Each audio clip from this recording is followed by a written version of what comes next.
Hi guys. Now, apology in advance, I'm nowhere near as eloquent as the previous two speakers. And so to get you out of here in some kind of orderly fashion, time-wise, I'm going to read my document, so apologies in advance.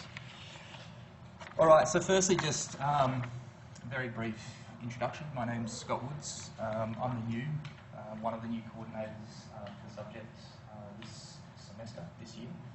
I'll be coordinating the subject alongside Associate Professor Andrew Hudson, who is also the Deputy Dean, who can't be here today. So any questions you might have about the presentation or about the subject in general, jot down my email address. I'm happy to respond to any queries.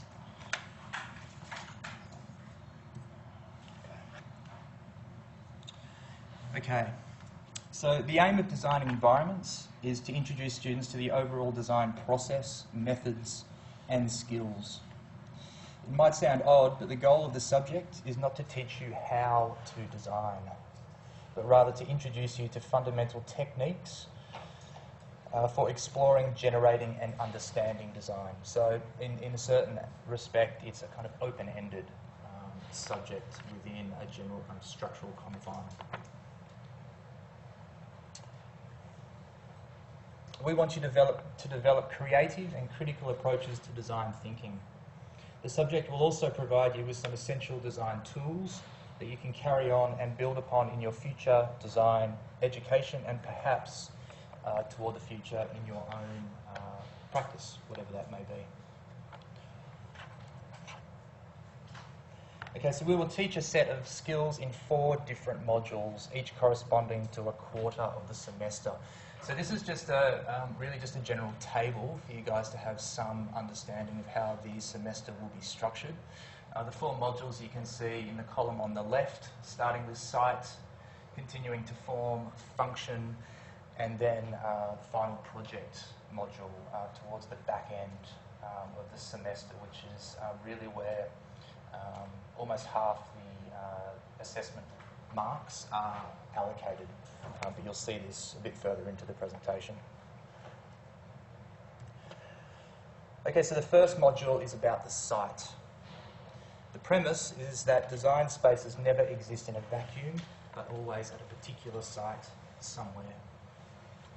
We will therefore discuss a range of analytical techniques by which architects, landscape architects, and urban designers analyse historical, physical, social, and experiential aspects of a site. These methods can often reveal hidden site logics.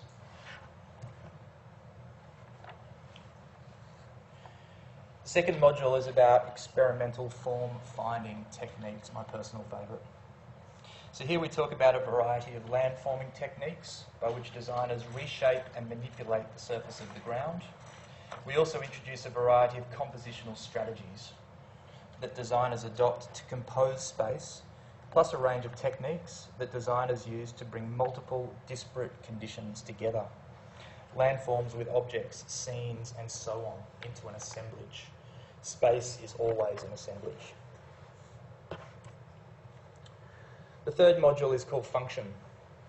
We will talk about programmatic aspects of spaces and techniques for shaping the way people will appropriate, use, and adapt spaces. Here we also talk about the ways in which distinct design elements intersect to produce particular atmospheres, characters, and moods of spaces, which affect the way people perceive, experience space through their bodies and also through their senses. And the final slide here is the 4th module, which is the kind of primary motivation or driver of the semester, which is the final project. So while experimenting with these techniques just mentioned in the previous 3 modules, you will actually be working up a design project.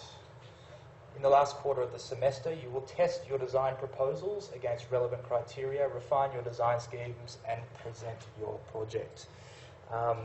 So it's probably safe to assume that the vast majority of you have no real understanding of the famous architectural design critique, This is where you stand up, you present your work and you defend your work, something that is, I believe, found nowhere else, something that is particularly specific to us. So this is a fairly critical skill that you guys will develop throughout the semester as part of your various assessments, both verbal and physical.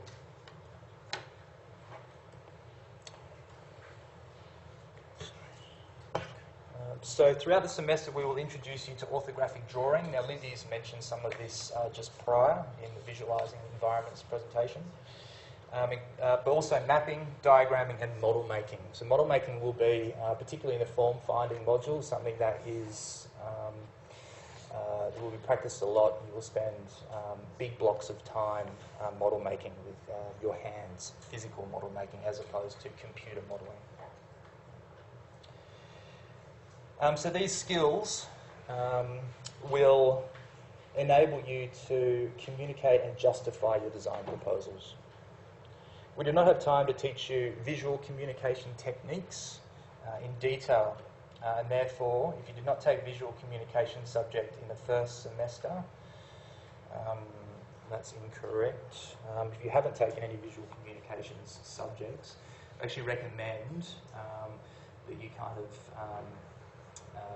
double up as such. This is not necessarily a problem in as much that I would probably say a quarter of all students that I've taught into this subject have no visualising communications prerequisite or haven't taken the subject in the past. Even to some students who aren't able to draw are sort of a bit worried about this. This is a question I field a lot, and I'm happy to answer any of your hesitations as well via email.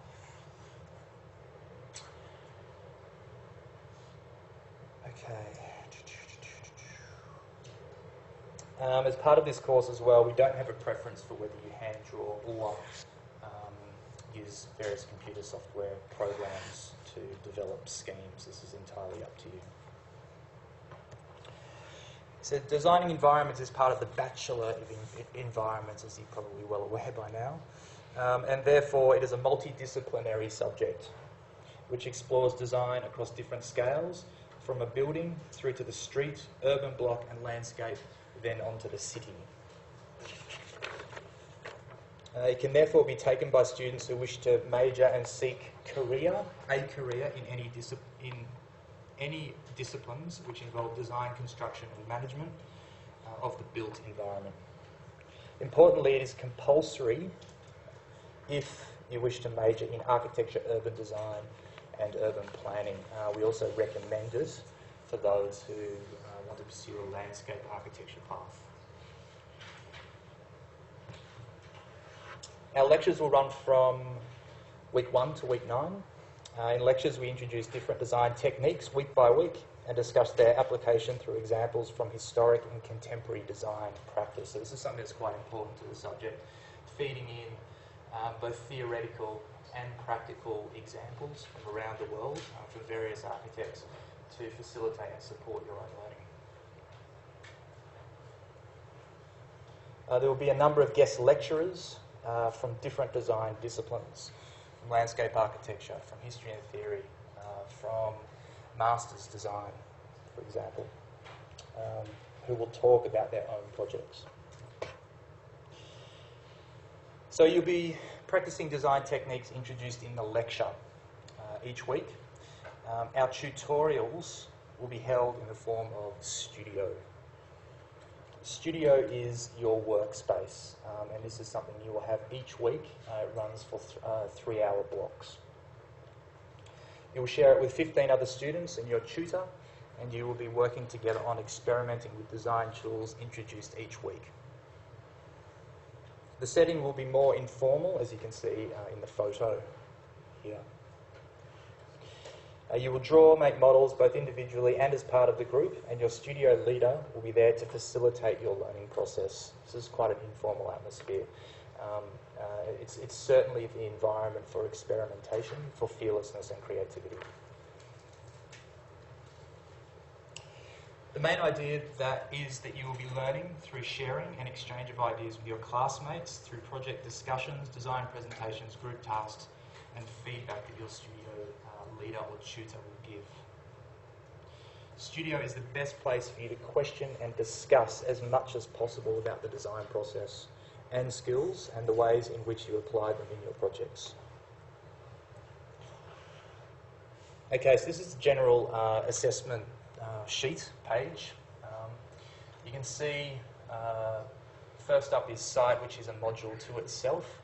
We then have landform, spatial composition and assemblage, which form together the module of form. We then have program, which comes out of the function module, and toward the end of semester project, which I've already mentioned, I think, and there's also a journal, which is an ongoing book, I guess, A4, A5 in size, in which you document various forms of information gathered at lecture, gathered on your own outside of class time.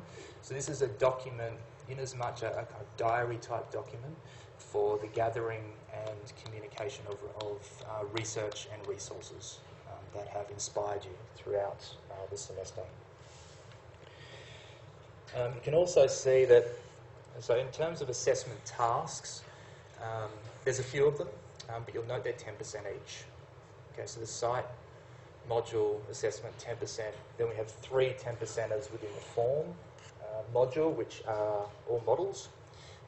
We have a 10% drawing project coming out of program, final project, which is a collection of all of the above, models and drawings, and the journal.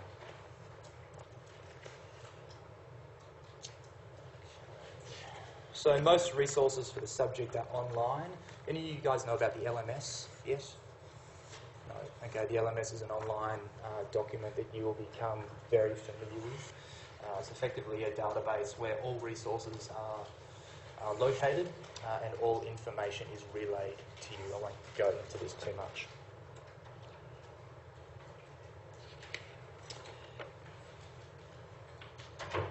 Finally, some information about where you can ask questions. This is my email. Let me know any questions. Happy to answer them for you if I can. Thanks.